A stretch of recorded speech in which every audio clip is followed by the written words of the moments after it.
What an introduction to Vibrance HDR. Now have a careful look on screen what you see, which is a village hall.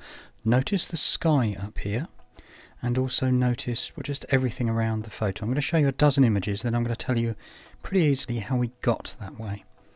You can see this one is of a cricket pitch in the autumn. Look at the sky, the detail in the sky, look at the grass. I hope what you're seeing, quite honestly, is just a vibrant, using that word, a vibrant photograph that you would expect.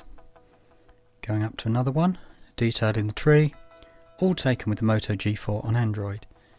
Next one, notice the sky, notice the parts down here on the grass, the shadows on the grass. Shadows on the grass. For me, I was extremely pleased with these images. A play area, this was all Google Local Guides work. Not so much sky there, is there? This one here, just obscured as I came out of a footpath. Not so much sky, but there's a lot of detail. Just finishing up, we are going to look at the detail in that sky. Very interesting.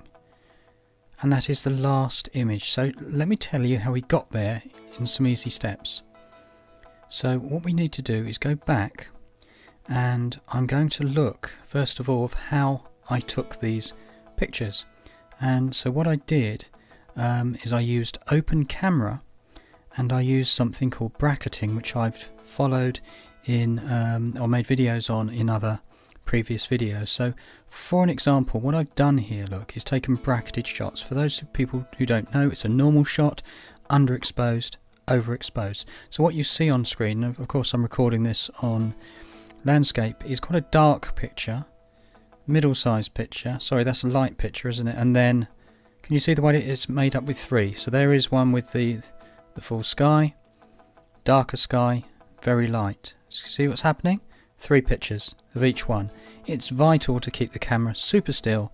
Of course, use a tripod. I was actually resting on a wooden fence post for most of these shots. Not all of them, but I pretty much used a positional tripod, which was, should we say, organic or natural, i.e. fence posts, as opposed to getting the tripod out. That's no excuse not to use one.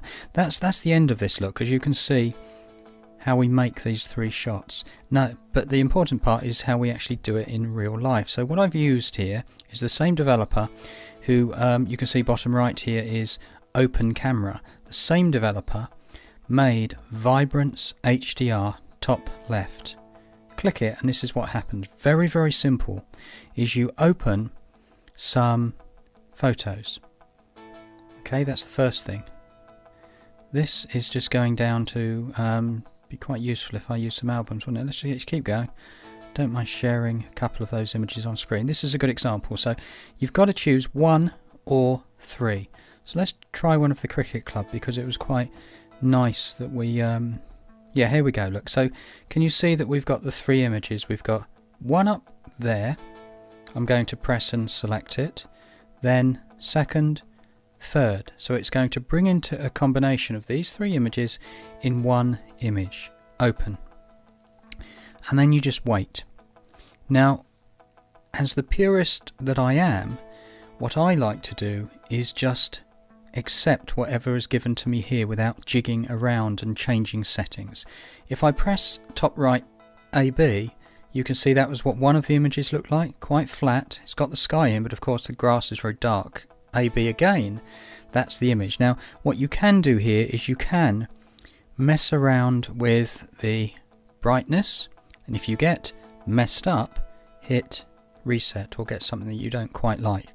You can play around with the contrast or the saturation or the white balance, and there are some extra things at the bottom. I'm not going to click them at this stage. All this is an introduction to Vibrance HDR.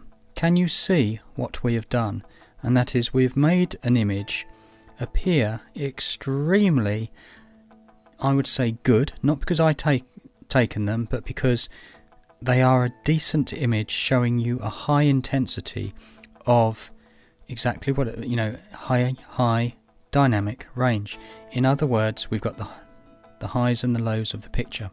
Of course, the moral of this story, I think, is to say, if we're in the autumn going into the winter, and in my calculations in the UK, the sun is in summer solstice 67 degrees high in the sky, providing of course there's no clouds.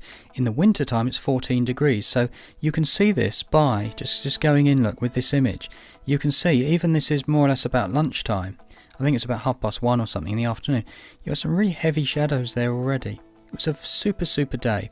I will be doing more on Vibrance HDR because it is a very simplistic program if you use it right.